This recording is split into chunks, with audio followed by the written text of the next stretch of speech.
Hello everyone and welcome back to my channel.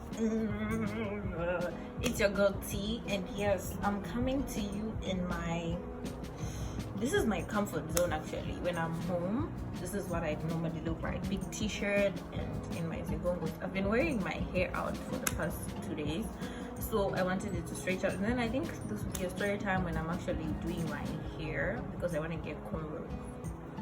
Oh, I'm doing them myself. Hey guys, I'm so sorry. I need my comb. No, it's not my spongy. I told you earlier that we're going to have a story time when I'm doing my hair. I'm doing my cornrows. This is me, bad behavior, but this is me trying not to study and giving myself something to do. But anyway, so yeah, my story time today is about life after university, what no one really tells you, or maybe I just want to tell you my personal experience about what really happened when I graduated. So let's get into the video.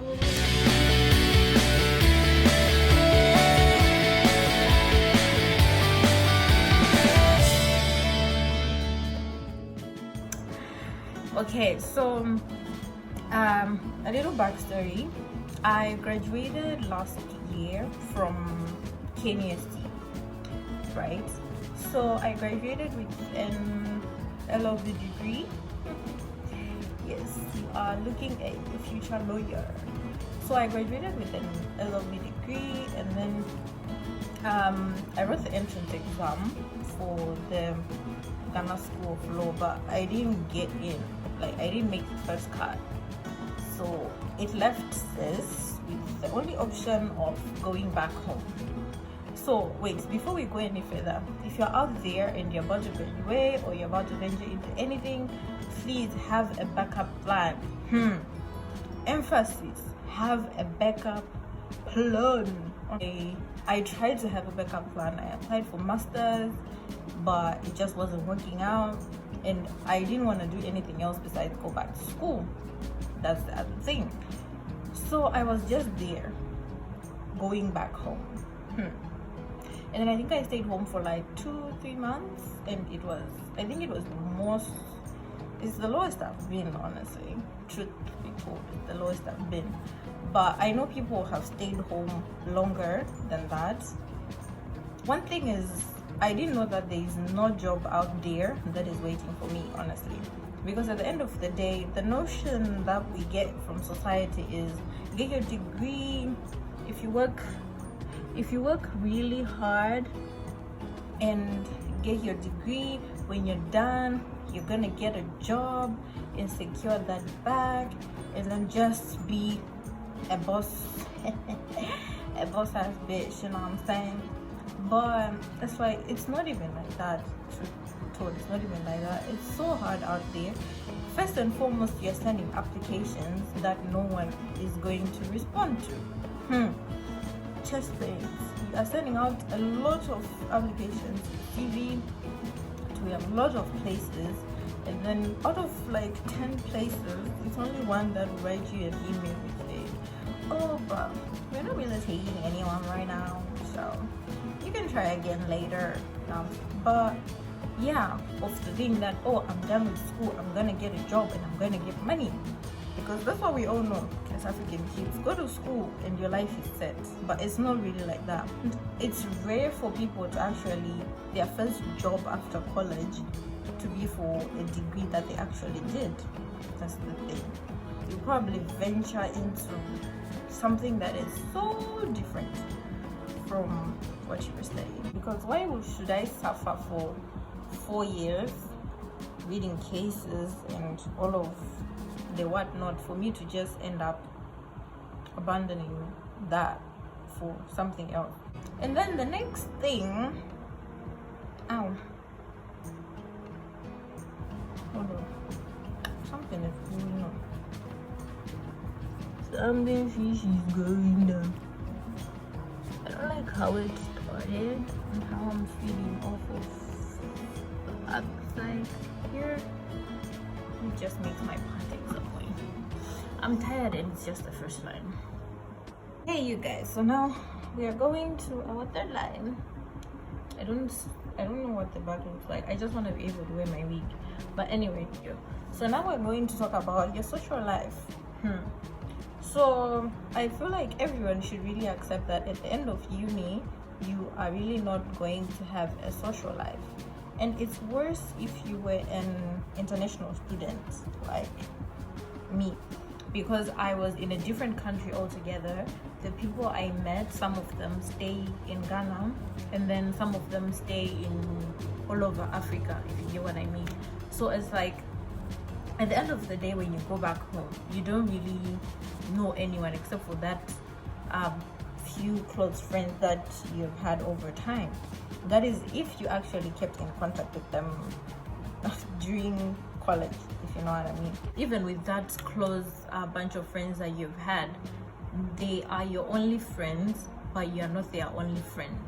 I don't know if that makes sense, because now you feel like, oh, we're friends, so if I say let's hang out, they'll probably want to hang out. If I say let's do this, they'll probably want to do that. But I'm here to tell you that they have another social life that has nothing to do with you.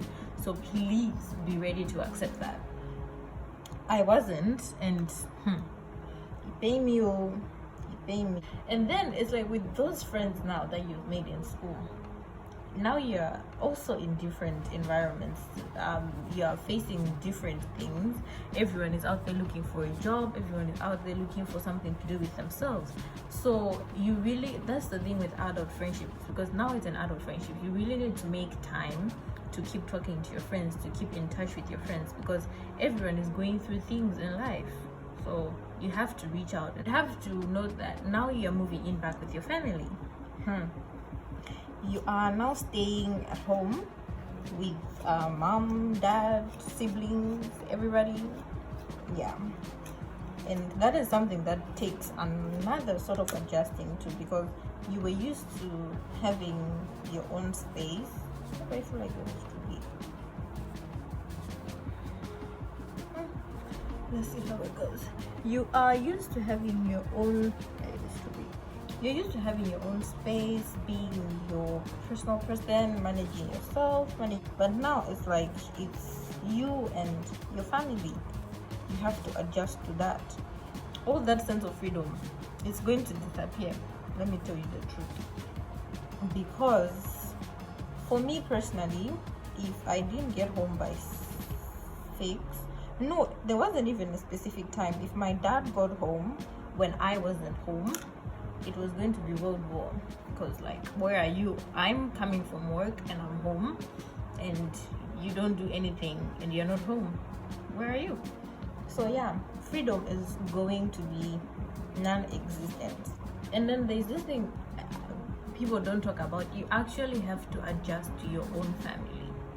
Yes, and it's true, because you've been away from these people for 4 years. In my personal experience, I would only go there for like a month or for 2 months, a month or two, and then by then you are leaving, like you're already leaving. That's why I think my social circle even suffered, because I was never around. I was constantly in between.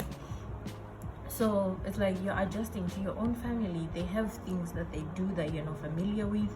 They have, I don't know, it's just, I don't know if it was just me, but at first it was really hard. I felt like everyone had a thing going when I didn't. You know what I'm saying? Find things to talk about with my siblings, with my mom.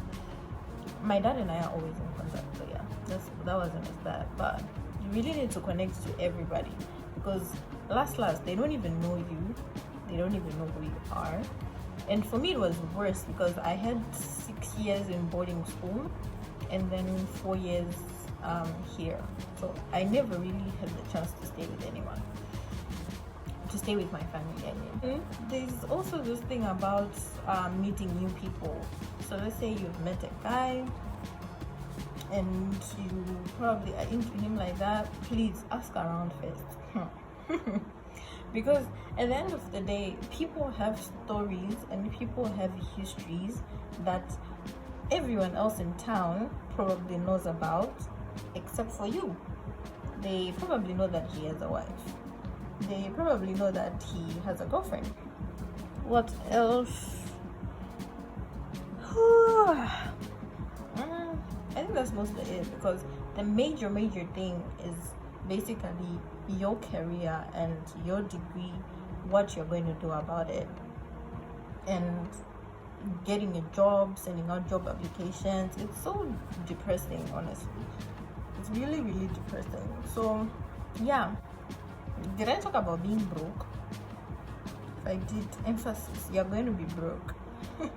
This was me trying to catch up with my corals because I was behind with the video and getting them done. Multitasking is not my portion, but yes, back to it. Where were we?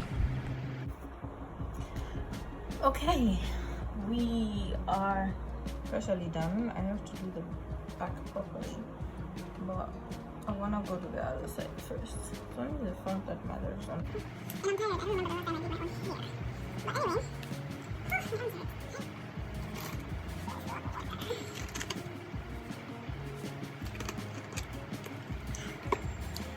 So, moving on, I said I was gonna tell you guys the things that maybe you can just do. I think the first thing, that if you're still in college right now, like if you're still getting the degree, okay, if you're still in college right now, I would really advise you to save. When people were telling me in first year, I thought they're just saying it because maybe they are supposed to say it, like just that first year guideline, you know what I'm saying? But I am telling you from experience, please save. Do you hear me? Save. How many times have I said it? This would have definitely been a shorter video if I wasn't trying to record and do my hair at the same time. If you have the opportunity, whatever, if it's $1, if it's like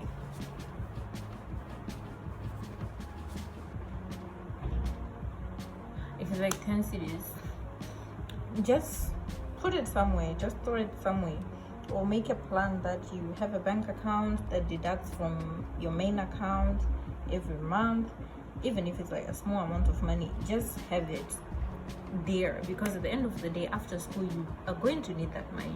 Now you need to have money to print all of those CVs that you're going to be sending out. Yeah, so please save. The second thing, I ended up getting a notebook because I was forgetting the amount of things that I wanted to say. Okay, so the second thing that I wish I did was, you know how now when you're looking for a job, they have certain specifications, like maybe 2 years experience, 3 years experience, and where from do you get that experience? You're just graduating, you don't have any experience. So the other thing that I would advise you to do is to engage in all of those internship programs. They're probably going to form a year or two of experience, and that puts you forward.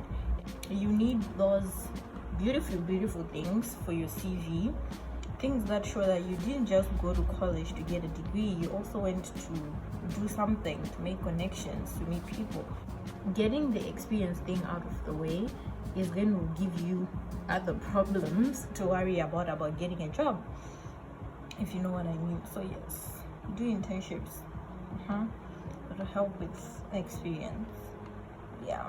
And then the other thing that I wanted to say is, if you have an opportunity, please engage in any form of business adventure that you can. It doesn't really have to be anything fly or anything that's like too serious, but just engage in something. Find something that you're comfortable doing as a form of business. Personally, I've come to accept, I'm still working on it, that I am not really business inclined. I'm not really good at interacting with people, putting myself out there, hence this YouTube channel. Yeah, so I don't know, just find something that you like doing. Okay, And then the next thing that I think you should look into is to actually socialize, interact. When there's anything going, just go, because they need to get into interactions with people, meet new people, and make connection. You never know where one day they will take you. You know what I mean? Ask me again why I'm doing this myself. You guys so much for watching, and I really hope you liked this video. Shout out to my unemployed graduates. But if you're going through anything that I forgot to mention, please feel free to share your experience in the comment section, and let's just talk about it. So thank you guys. Don't forget to like, subscribe, and share. See you in my next video.